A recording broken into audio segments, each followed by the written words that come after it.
But we got a 10-mile lake out back. Call it Lake Varnell. Yes, catfish are delicious.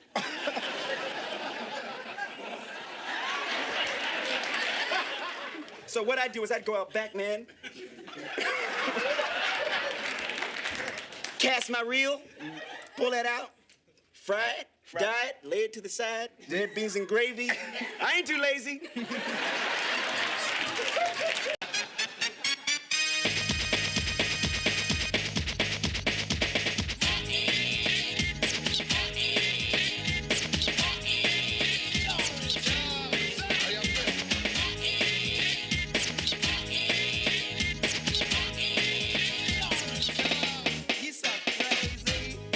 Let me ask you, who actually put Varnell Hill on for him to become successful?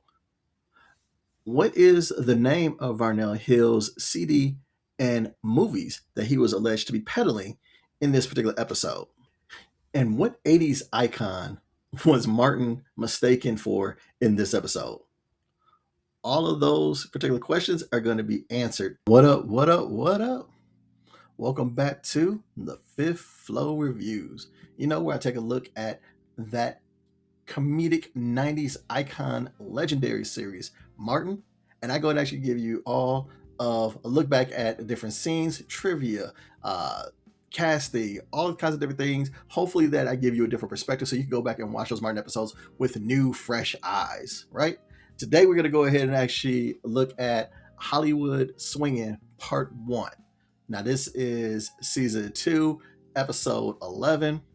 And if you already know, you know, because this right here will tell you all that you need to know about this particular episode. So any of y'all that are Martin fans and everything, you know this is what's up. If you want to know where I got this out, I'll kind of let y'all know. You just let me know if you want the information, and I'll put it somewhere in the links down below later or whatnot like that. But it's only if y'all ask for it. If you don't ask for it, you don't care that much anyways. But this particular episode is a semi-classic. It's classic. I ain't even gonna lie. It is one of the fun ones to go ahead and actually review. And just so you go ahead and actually know that there is the anticipation, just in case I don't see you for the rest of this video, if you click off of this, September 1st, 2026, there is supposed to be Varnell Hill show series starting on Paramount Plus. So if you take nothing else from this video and you click off, that is the show to go and actually watch. Obviously, this show springboards into the next one, into that particular series. So I hope you stay around for all that. But get nothing else, let's go ahead and actually show some love, and hopefully that series lives up to the billing. Cool? All right. But let's go ahead and actually take a look at this particular show, right? Hollywood Swingin' Part 1 premiered on November 7th, 1993, directed by Garen Keith, written by Sandy Frank and Mac Wickline. The synopsis goes like this. Martin quits his job to go to Hollywood to make his television debut on a popular talk show. So that's the breakdown of this one particular episode as far as the synopsis. Let's take a look at the cast and see who's going to be in this. So all of our usual cast, Martin, Gina, Tommy, Cole, Pam, as well as Sean and Stan are in this as well. So we have all these folks up in there. Absolutely love it. We have our regular cast. Who's on here as far as the regular reoccurring folks on there? We actually have Miss Jerry is in the crowd in this one. We already have met Miss Jerry. If you know anything about Martin, we know about her. And also Cheryl Holiday as Woman Caller. She's been in episodes on Martin as well. So that's reoccurring people that have been on the show before. How about any new people or guest stars? I think this is where we're going to go ahead and actually have some things to say. Bianca Vaughn as the young fan. She's actually a young actress that had a few bit parts in the 90s. Couldn't find any more info on her, but here she's actually getting an autograph from Martin in this particular episode. Milt Tarver as the executive. He's the person that actually kind of tells Varnell that, oh yeah, gotta open up that community center, right? He is actually a character actor whose career started in the early 80s, playing various roles on TV.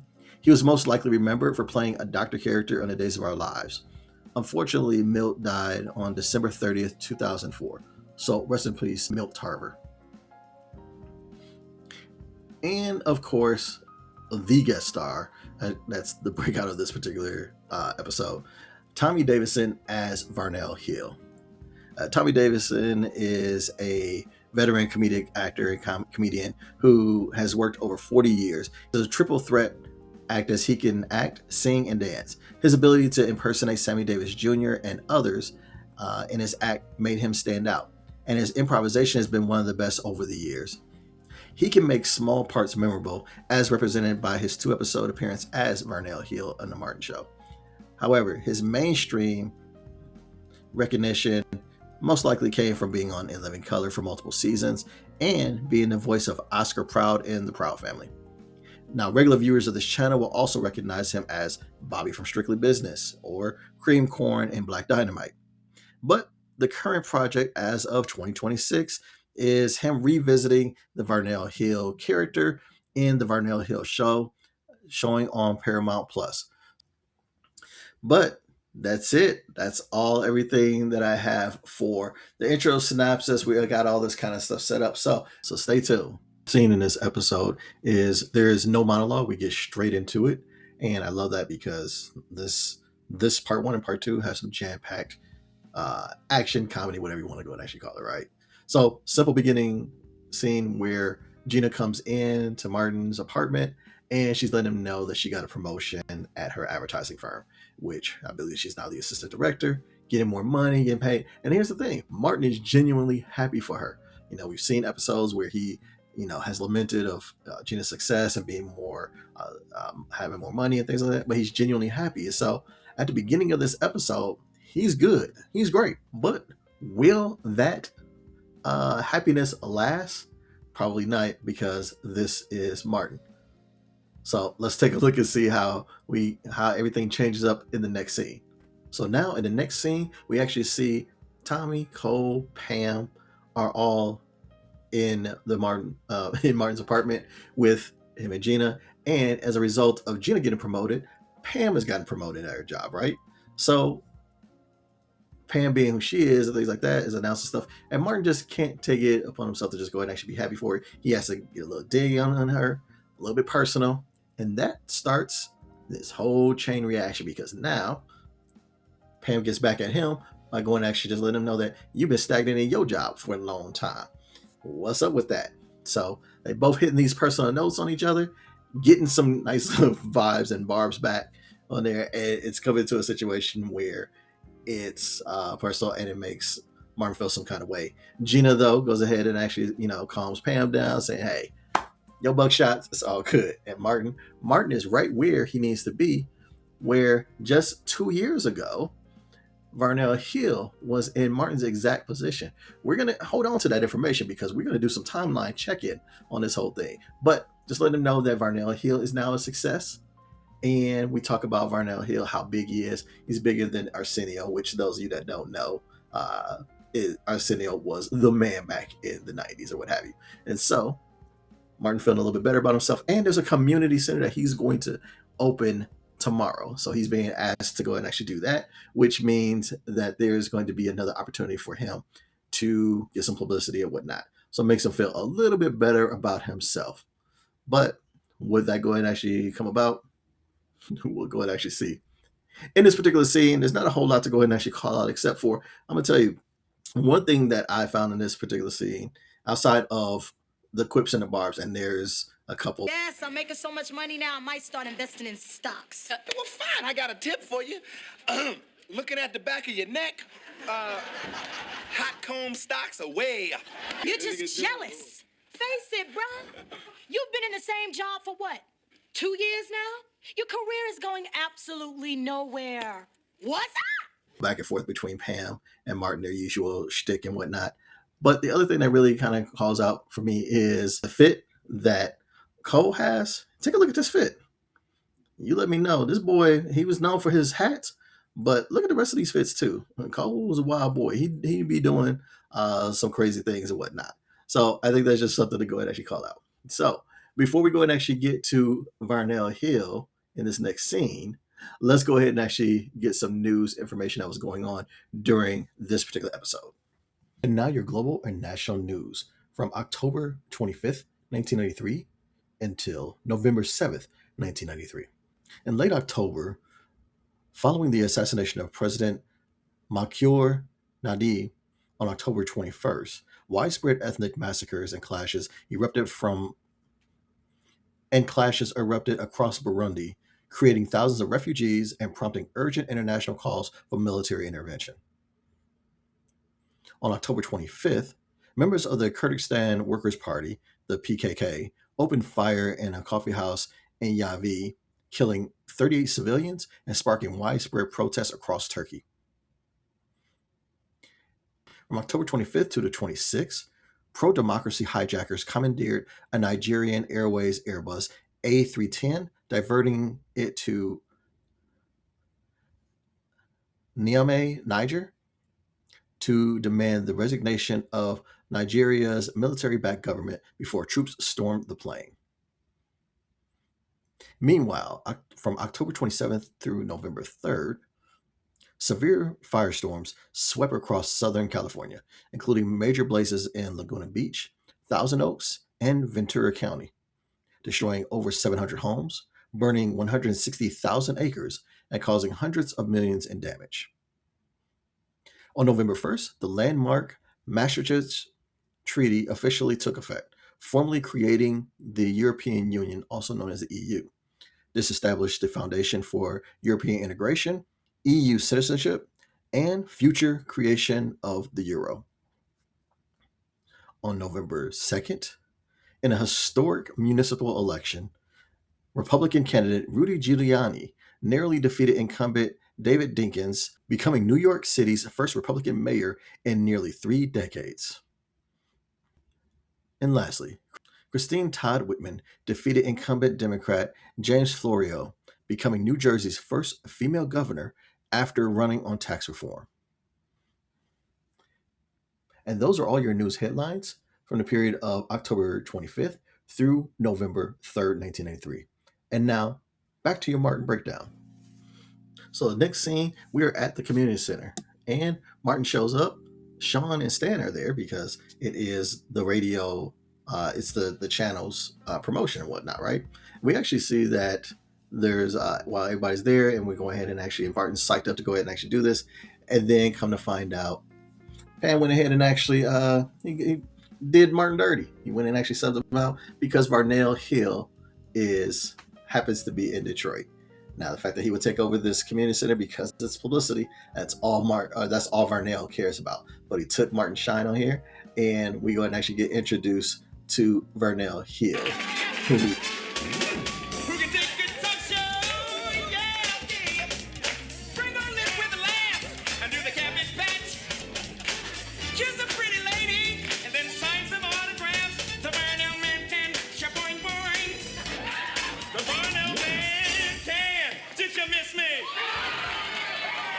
So Varnell Hill goes ahead and actually, he does his shtick on goofy little song or what have you.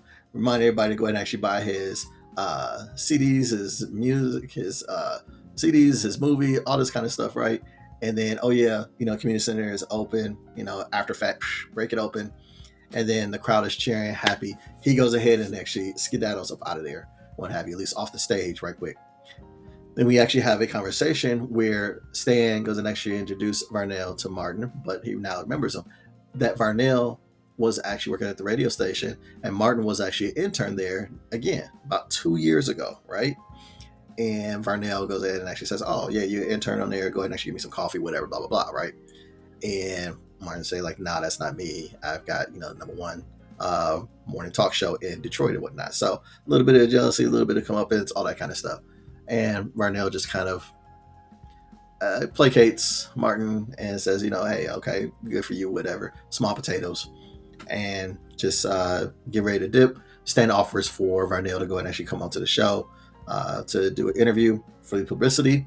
So Varnell is down with that and gets on up out of the community center. Martin is dejected because of the way that things went, and he's actually sitting there sad. Little girl actually comes up and asks for his autograph, and he makes him feel good about himself, and actually go and actually do a signature, get his autograph. Lo and behold, little girl thinks that he's Gary Coleman. So that's where that scene ends. So let's talk about some things that I like to go and actually point out about this particular scene. When you go ahead and actually see this merchandise back there that they're selling, It's called Get Jacked, and it's got the t-shirts, it got hats back there, things like that. So, is Get Jacked like his his CDs and the movie thing or what have you? Is that the brand of they have drinks and stuff back there? It's probably not the brand of drinks. So name of his CDs and his merch or whatever that's going on there is Get Jacked, which okay, we give no context on that, but nice little trivia question. If you ever wanted to go ahead and actually somebody asked, what was the name of Varnell Hill's movie or CD that he was pushing at the time? It was called Get Jacked, right? Another thing to go ahead and actually think about in this one. How is, this wasn't the internet, right? So anything that happened like in a group community type of thing, and there had to be communicated well in advance. So if Martin didn't know until the last minute that Varnell Hill was going to be in town and taking over this, how did the people there know that Varnell Hill was going to be there? It doesn't make any sense. And I guess maybe something could have been done on the radio, been something announced, but then again, why doesn't Martin know? Kind of like one of those loophole types of things are like, that doesn't quite make sense. Right? So that kind of bugs me in this particular scene. Another thing to go ahead and actually think about, and I just think it's more funny than anything else, is look at the name of the community center. Okay, we're in Detroit. So for any of you that know anything about what was actually to have taken place or what have you, there was... So here you actually have that the name of the community center is New Jack's Community, which first of all, I don't know why you would name a community center that. But even so, being that the inside on this, as any of you know, is that there was obviously a movie that was made called New Jack City with Wesley Snipes, really famous cult classic movie, one of Black America's like favorite movies, right? And it was based off of a true crime, drug crime syndicate. The Chalmers brothers, CMB was actually the Chalmers brothers. And allegedly, they had some things going on there, including the Carter building that's in that movie was, where everything's going on. And that was all based in Detroit. So New Jack City, based in Detroit, all that kind of stuff. And the fact that we have a New Jack's Community Center is just kind of like one of those deep cuts that some people know about, forget, all this kind of stuff. Another thing to go and actually notice on the scene, why is Sean pulling like triple duty in this? He's going to actually, selling merch in the back in the very beginning, what have you. He's being the DJ here when everything goes and actually gets started. And I'm sure he's probably putting chairs and stuff away afterwards or whatever. Like Sean be working like a mule for Stan. And that stuff ever makes any sense, right? And I just be wondering about that. The last thing that I think just has to absolutely be talked about is the time frame on here. So we learned back, if we go and actually kind of make this kind of real time, 93 or whatever the case may be, that this show is going on. The previous season 1 is 92. And that was Martin and Gina's like first anniversary, happened around about that time or what have you, right? 2 years ago, so this is 93 now. 2 years ago, be 91 is when Varnell Hill was still at WZUP. So he's at WZUP in 91.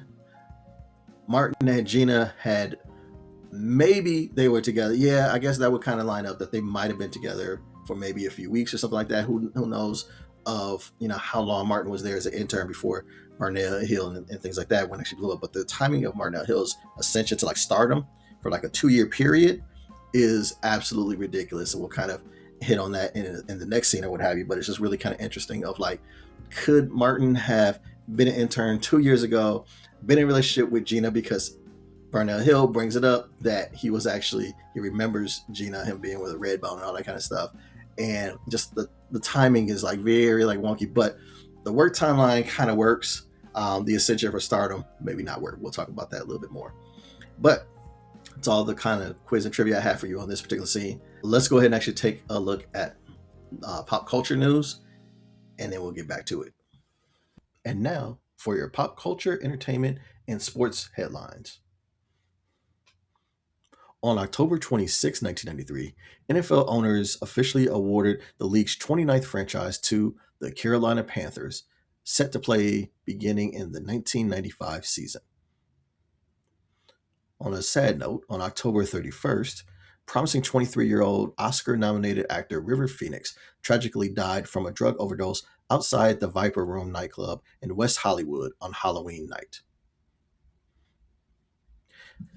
And lastly, on November 6th, Evander Holyfield reclaimed the heavyweight boxing title from Riddick Bowe in Las Vegas. The event became world famous when a paraglider, also dubbed the Fan Man, crashed into the ring ropes during the 7th round, halting the match for 21 minutes. And there you have your pop culture news during this time. Now let's get back to that breakdown. So this next scene, we see the gang all together at Martin's apartment, maybe like a day or two later. Maybe it was actually later in the day. Not kind of sure on the time frame. And everybody's getting good news. Obviously, Gina and Pam got their whole thing going on as far as promotions. Tommy comes in, says he just found $50 on the ground. Got that. And Cole comes in and says he actually has 5 round-trip tickets to anywhere they want to go. And actually, they would have to go and actually do it within like the next month or two or something like that. In order for them to do it, they got to do some identity fraud or whatever to do it, but they could all go and actually do it. And all of this news, good news for everybody, is depressing Martin, because now he's thinking about, his, everything about the show and stuff. He's stagnating in his career and whatnot. He sees Varnell Hill still in Stilo, he's popular and whatnot, and he's just really doubting his success in life. So Martin is depressed in this whole episode while everybody else is all geek. But who goes and actually drives a little bit of a stake and edges it out is Pam a little bit. But Dad, Martin, I didn't know you were feeling that bad. Yeah, man. You mean I don't joke all the time? Damn. But who cares? I'm going to Hawaii. by insulting Martin a little bit more. But Gina says, hey, I'm going to go ahead and actually do the interview with Varnell Hill, and you have an opportunity to go ahead and actually talk to him. So we're going to go ahead and actually see in the next scene how that interview goes. And so this next scene is back at WZUP, and we see Martin interviewing Varnell, Tommy Davidson, in this. And this was all improvised. I'll just say it all off up front, because they had a script. Tommy Davidson has talked about it a bunch of different times, but he kind of just, especially when they did the interview portion of it, just kind of named different stuff. He started riffing and doing his own stuff, and you can see magic happen. Obviously, the whole interview is just based on Martin's jealousy of Varnell Hill, trying to be professional, get some questions out of there, but also trying to resent him, trying to catch you, gotcha, and all this kind of stuff. And it just goes on that way. And then finally, Martin breaks down and says, like, look, I want to go ahead and actually come up. I want my chance. How do we go ahead and actually do that? And Varnell tells him, you just need to go ahead and actually get you an act, get on there, get the show, get to work, and just go ahead and actually go with it. Later on, as they're wrapping up the interview and everything is done, Varnell lets him know that he actually went on the Tonight Show. Varnell went on the Tonight Show, and that's when his career took off. So that's what Varnell lets Martin know that he needs to go and actually do to ascend, basically get on somebody's show that can really go and actually take off. Martin says, like, hey, what about you? Can I get on your show? Maybe you can go and actually lift me up. And Varnell goes and actually plays a sucker game on him and says, like, oh, are you going to be out in Hollywood? Because if you were, I'd have you on. Right? Which we all know, like, nah.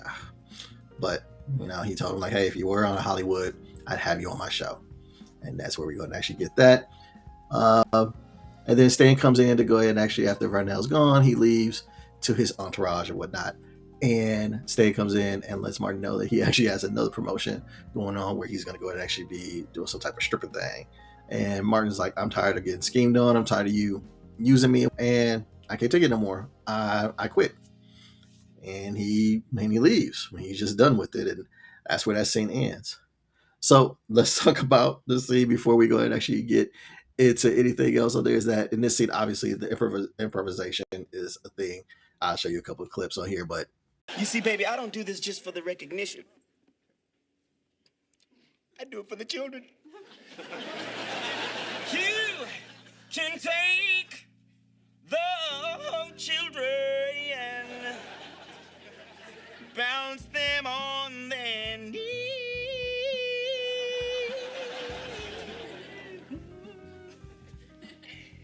Bounce them on the knee and then sing a melody. You tell What about basketball courts? I'm brothers. We like what about that? Actually, we don't have an outdoor court. We have an indoor court, white bleached wood. Larry Bird was down at the house, man. Let me tell you something. Why didn't you have the brothers down there to play ball? Why Larry Bird got to come to your house to play ball?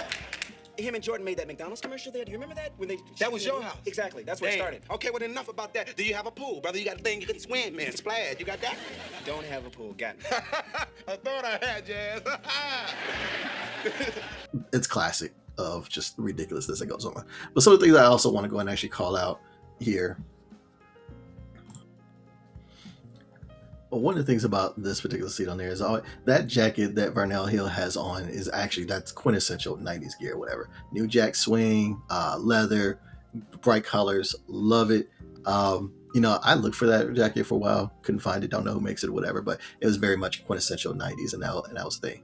Another thing to go and actually make note on this one is that Varnell says that he got caught, that he went ahead and actually on the Tonight Show with Johnny Carson, not the Jay Leno one. So Johnny Carson's last show was on May 22nd, 1992. So again, putting these pieces together of Varnell was doing radio in Detroit in 91. Somehow, somewhere in 92, he got caught on with Johnny Carson and that stand-up or whatever he went and actually did to Zoom himself. And in that time, in a year's time, where he's in 93, so a year's time, he's got a movie, he's got a CD, he's got a hit talk show. They're talking about naming a date after him. As Stan even says, they're thinking about making a Nintendo game after him. There's all these kinds of things of him just being like the most sought after man in like all of like celebrityhood. Is absolutely to say like they're writing this like ridiculous narrative, right? But I love to go ahead and actually nitpick of like timelines of like, yeah, that's virtually impossible what they would have actually did. But it doesn't matter because Varnell Hill embodies everything that we were talking about, celebrity culture, and those that you catch on with and don't or anything like that. It's perfectly fine for the show. But I like to go and actually do that trivia. So if anybody ever asks you, how did Varnell go and actually get his start? Varnell Hill get his start. He was actually on the Johnny Carson. So Johnny Carson, he was on Tonight Show starring Johnny Carson. That's how he went and actually got his kick. And we could also go and actually name anything within this bit of him doing his thing. So that's the end scene here. And let's go ahead and actually do our final news breakdown of going and actually knowing the top movies and music that was happening for premiere before we go ahead and actually get to that last. And now the Music Billboard's top 5 songs for this time period in 1993. Number 5, Dream Lover by Mariah Carey. Number 4, Again by Janet Jackson. Number 3, Just Kicking It by Escape.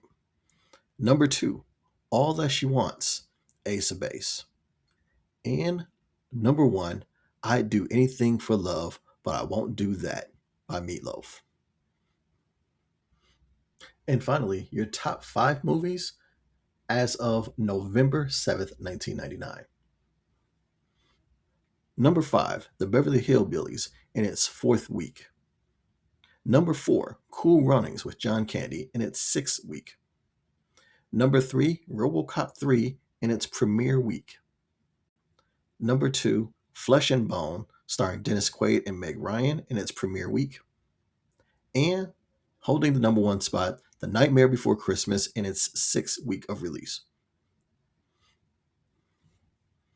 And there you have your music and movie top 5 during this period of 1993. And now let's complete your Martin breakdown. All right, and this is the last scene of the show. Real quick scene, we flash back to Martin's apartment, and the gang is actually trying to decide where they're going to go and actually use their tickets. When M busts Martin and says like, hey, don't even worry about it. We all going to Hollywood. I'm going to get on the Varnell Hill show. And he goes back to go and actually get dressed. It's been settled, which is absolutely hilarious that Martin has spoken for the entire group to say we going to Hollywood. Now, they all must have been really chill about going and actually doing that. Either they were really supportive of like, okay, we'll go ahead and actually help Martin out, or they all really want to go to Hollywood. Not sure which one's the truth, but that's where this particular episode ends. And that is the end of Hollywood Swinging Part 1. So, what do I think of this particular episode?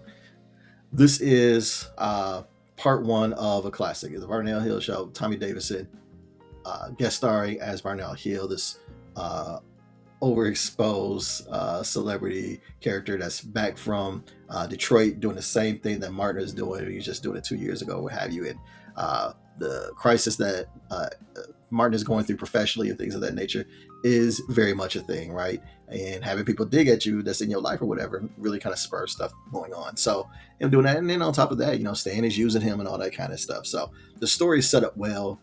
I think it's all plausible. It's all things that I've mentioned to you about the plot holes of like timeline and things of that nature. Like some of that stuff makes no sense, right? But from what the story is trying to tell and bring us, that part I liked it. The acting is absolutely hilarious. Martin and Tommy Davidson playing off of each other is absolutely ridiculous in that interview. It's a top-notch scene, what have you. Even at the community center, Miss Jerry was there, and she's getting mad, and Tommy Davidson calls her Latifah because she's dressed like Queen Latifah at that particular time, who was very much Afrocentric at the time, or what have you. And that whole scene in the community center was absolutely hilarious, hysterical. Stan and Sean usually bring a whole lot of comedy to this on there. Like they were overshadowed. Like Tommy Davidson really killed it in this role. He was the comedy. Martin was kind of like the sidekick straight man and actually got some of that stuff. Even the scene earlier where like Martin and Gina, or Martin and Pam trade some bars back and forth, whatever, that was cool and whatnot. This is definitely one that you could give to someone who's new to Martin, and this would probably pull them in of like, oh, okay, this series is like that. This is one of those top-notch ones. Probably, again, me, at the end of all this, at the end of all my reviewing and whatnot, I will probably go ahead and actually, rate things as the funniest ones in particular seasons. And then I'll do like the hard one of like rating them all-time episodes. But my presumption is, just thinking about all the different episodes, this is probably a top. This is probably within the top 20. Probably within the top 10. There's some episodes I can think of, some episodes that vie for that top 10, but it's definitely a top tier episode. Good one to go ahead and actually introduce somebody brand new to the whole Martin thing, to go ahead and actually get the flavor of quintessential 90s, get the job thing that he is, and then Tommy Davidson brings it home in his appearances and things like that. So really funny episode. So man, that's what I have for Hollywood Swinging Part 1. Guest starring Tommy Davidson. Tell me below, what did you think? Is this one of your favorite episodes? Is it the episode for you? Obviously love it. It says, did you miss me? Is just a thing that you can't absolutely not rock with. Love it. Whatever. So that's it. So hopefully you go ahead and actually watch my part 2, because I'm gonna definitely go ahead and actually release the part 2 so that you can kind of know how this all wraps up. All right, so until next time, you know what I gotta do. I can't not do it because this is a Martin episode. So this is what I gotta do for you. I've been waiting to say this all year, and I'm gonna say it. And this is a good time. Get the stepping. Now, don't you feel tough? Yeah. Don't you feel strong? Yeah. Don't you feel like going home? Sure. Then get the hell out of my apartment and take back up a taste? Just a taste. Just give me some room. Hey. Okay, the door's gonna slam about now.